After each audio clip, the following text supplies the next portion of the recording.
오늘 우리에게 주시는 하나님 말씀은 누가복음 18장 18절에서 30절까지입니다. 어떤 관리가 물어 이르되 선한 선생님이여 내가 무엇을 하여야 영생을 얻으리이까?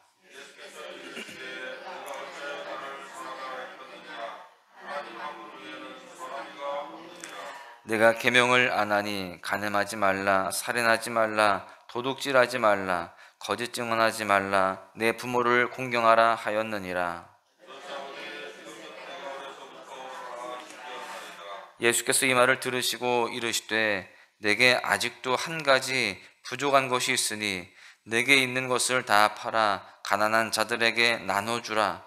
그리하면 하늘에서 내게 보화가 있으리라. 그리고 와서 나를 따르라 하시니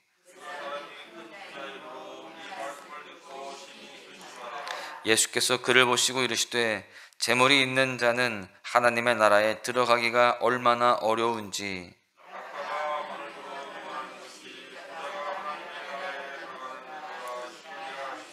듣는 자들이 이르되 그런즉 누가 구원을 얻을 수 있나이까?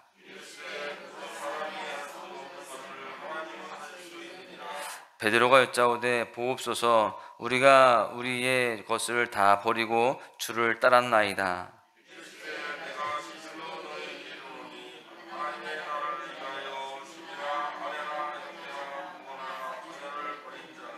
현세에 여러 배를 받고 내세 영생을 받지 못할 자가 없느니라 하시니라. 아멘.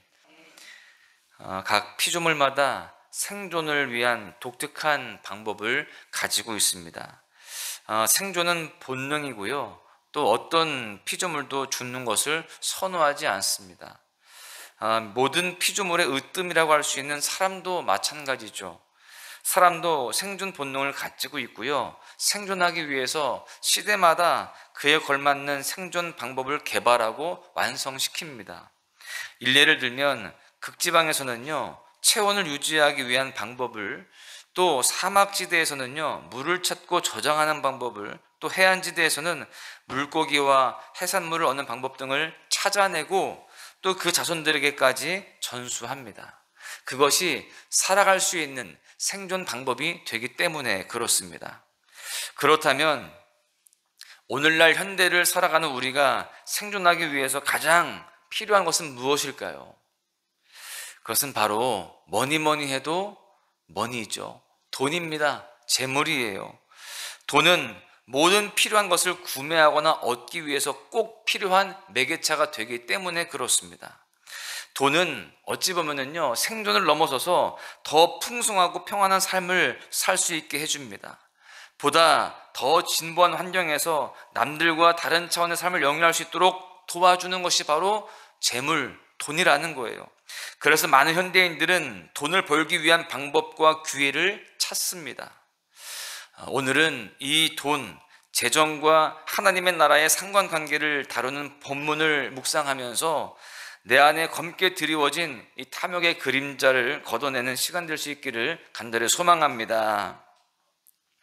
오늘 말씀을 통해서 깨달을 수 있는 것은요, 첫 번째로 재물을 하나님과 사람에게 흘려보내야 된다라는 것입니다. 예수님께서 활동하던 시기 이 로마 정부는요, 각종 명목으로 100여 가지가 넘는 세금을 걷어들였습니다. 엄청난 세금을 걷어들였죠. 유대인들은 세겔이라고 하는 화폐 단위로 세금을 내야만 했는데요. 여러분, 이 유대인들은 성전세를 포함하여서 각종 종교적인 세금까지도 내야 했습니다. 돈이 있어야 생활이 가능했고요. 돈이 있어야 사람 구실을 할 수 있는 그러한 구조였다는 것입니다. 예수님께서도요, 통행세를 냈다라는 기록이 성경에 있습니다. 그 당시에도요, 이렇게 돈이 있어야 생존이 가능했고 또 사람다운 삶을 살 수 있는 그러한 모습이었습니다. 그러던 어느 날 관리 한 사람이 예수님께 찾아왔습니다. 그리고 영생에 대해서 질문을 합니다. 그러면서 자신은 십계명에 명시된 간음, 살인, 도둑질, 거짓 증언 등을 하지 않았고 어렸을 때부터 부모를 공경하라는 명령까지 지켰음에 대해서 당당히 밝힙니다. 이 발언을 한 후에 그 관리는 꽤나 당당했을 거예요. 자기 정도면은 충분히 영생을 얻을 수 있을 것이다 라고 그렇게 확신을 한 것이죠. 어찌 보면은 이것은 영생에 대한 질문이라기보다는 자기 자랑을 위한, 자기를 드러내기 위함이 아니었을까라는 생각이 들 정도로 지금 이 관리는 당당하게 자신의 그 삶을, 자신의 과거를 밝히고 있습니다. 그런데 그에 대한 예수님의 반응, 대답은 충격적입니다. 예수님께서 분명히 칭찬하실 줄 알았는데 그렇지 않다는 거예요. 22절에 보시면 내게 아직도 한 가지 부족한 것이 있으니, 부족한 것이 없을 줄 알았는데 부족한 게 있다는 겁니다. 그것은 무엇인가를 보니까요, 내게 있는 것을 다 팔아 가난한 자들에게 나눠주라. 그리하면 하늘에서 내게 보화가 있으리라. 그리고 와서 나를 따르라. 이렇게 말씀하십니다. 영생을 얻기에 자격 조건이 지금 충분치 않다는 거예요. 그 구체적인 영역이 바로 재물이었습니다. 예수님께서는 그가 재물을 하나님보다 더 사랑하고 있음을 알고 계셨던 거예요. 수많은 계명들 중에 가장 큰 계명, 즉 모든 계명의 근간이 되며 모든 계명이 지향하는 계명이 무엇이냐? 바로 하나님 사랑, 이웃 사랑이잖아요. 그런데 그 관리는 하나님보다 재물을 더 사랑했고요, 이웃보다 재물을 더 사랑하고 있었습니다. 이로써 비록 표면적으로는 십계명을 잘 지킨 것처럼 보이지만 그가 가장 큰 계명, 모든 계명들의 근간을 이루고 있는 계명을 어기고 살았음이 드러나게 되는 거예요.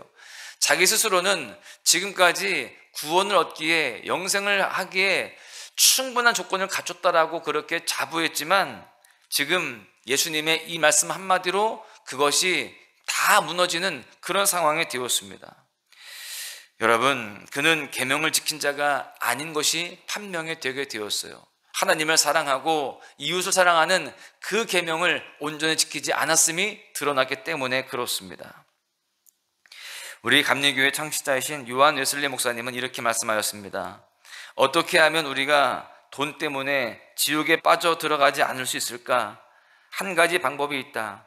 돈을 많이 벌 수 있는 사람은 돈을 벌 만큼 다 벌어서 할 수 있는 만큼 다 저축해 놓고 나누어 줄 수 있는 만큼 다 나누어 주면 된다. 여러분, 지금 하나님보다, 이웃보다 재물, 돈을 더 사랑하고 있지는 않는지 우리 스스로를 돌아보아야 됩니다. 그리고 우리가 행동으로 옮길 수 있어야 되는 거예요. 그 재물을 흘려보내야 된다라는 것이죠. 하나님 나라 확장을 위해서 사용하고요, 또 재정으로 인하여서 어려움을 당하는 이웃을 위해서 아낌없이 나눠줄 수 있는 그러한 넉넉한 인생이 되시기를 축복합니다. 이러한 삶이 바로 하나님 나라의 백성의 마땅한 삶이다라는 것이죠. 그런가 하면 두 번째는요, 주를 위해 버리면 하나님께서 인생을 책임져 주신다라는 것입니다.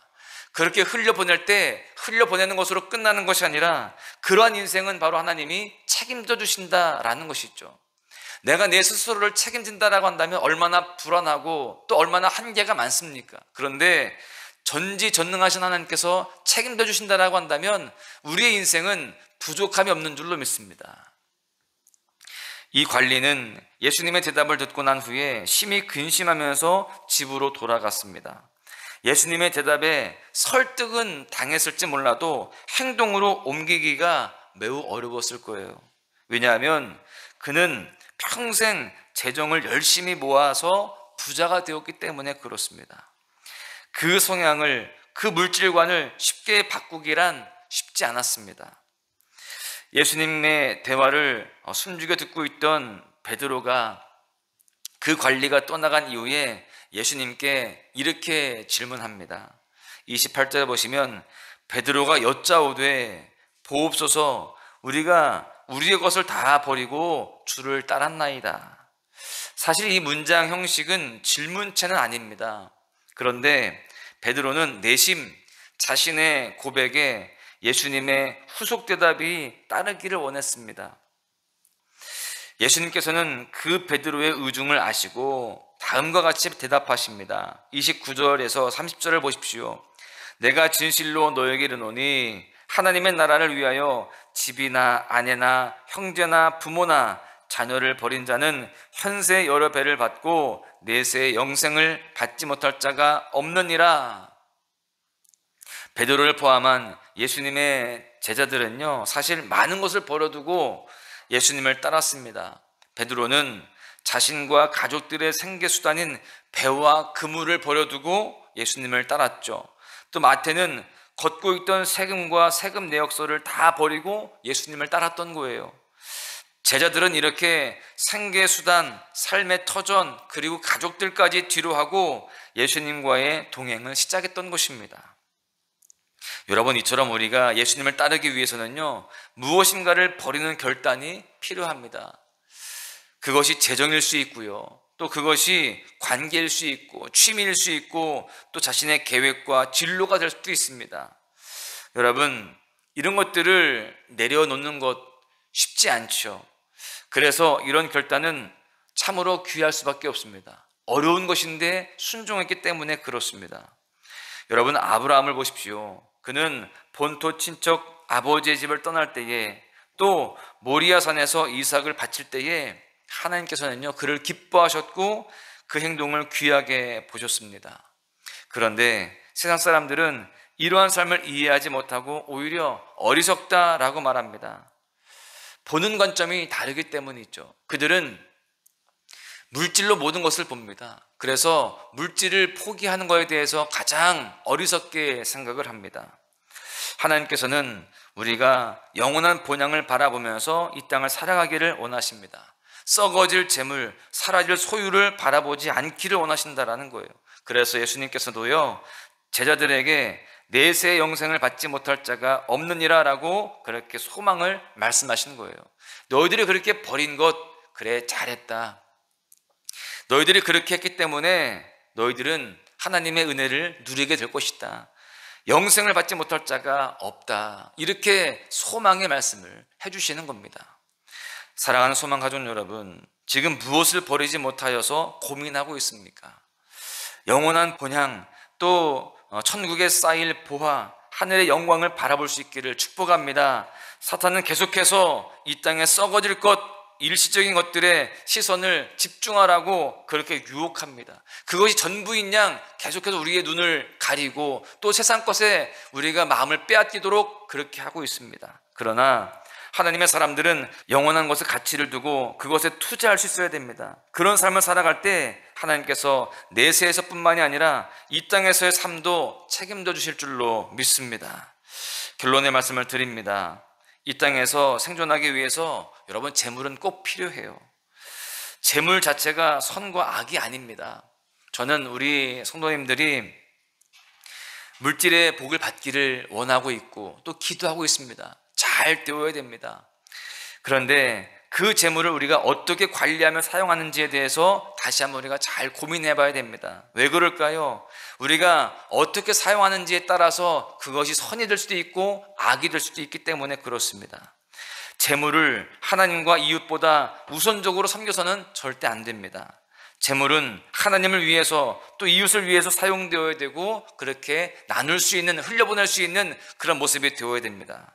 물론 쉽지 않죠. 그러나 그런 삶을 살아갈 때 하나님께서는요, 이 땅에서 또 하늘나라에서 책임져 주심을 약속하고 계십니다.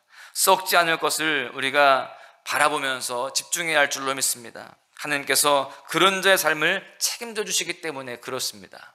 바라기는 오늘 하루의 삶도요, 썩을 것에 우리가 시선을 빼앗기는 것이 아니라 썩지 않을 것을 우리가 바라보면서 오직 주님께 원하시는 그런 삶을 살아가면서 우리가 승리해야 할 줄로 믿습니다. 나누고 베풀고 섬길 수 있는 모습으로 살아가시기를 주님의 이름으로 간절히 축원합니다.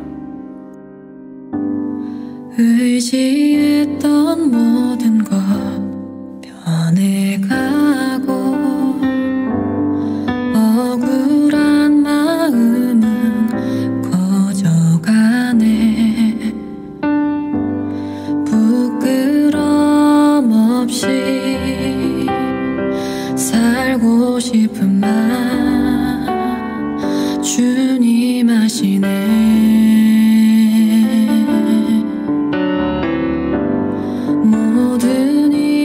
선으로 이겨내고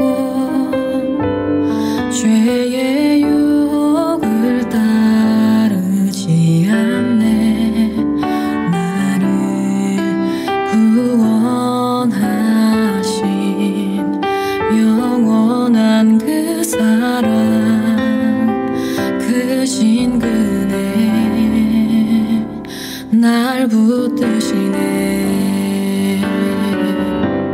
주어진 내 삶이 작게만 보여도 선하신 주 나를 이끄신 분의 중심을 보시는 주님만 따르네. 날 택하신 주만 의지해. 보이는 상황에 무너질지라도 예수 능력이 나를 붙드네. 보이지 않아도 주님만 따르네. 내 평생 주님을 노래하리라.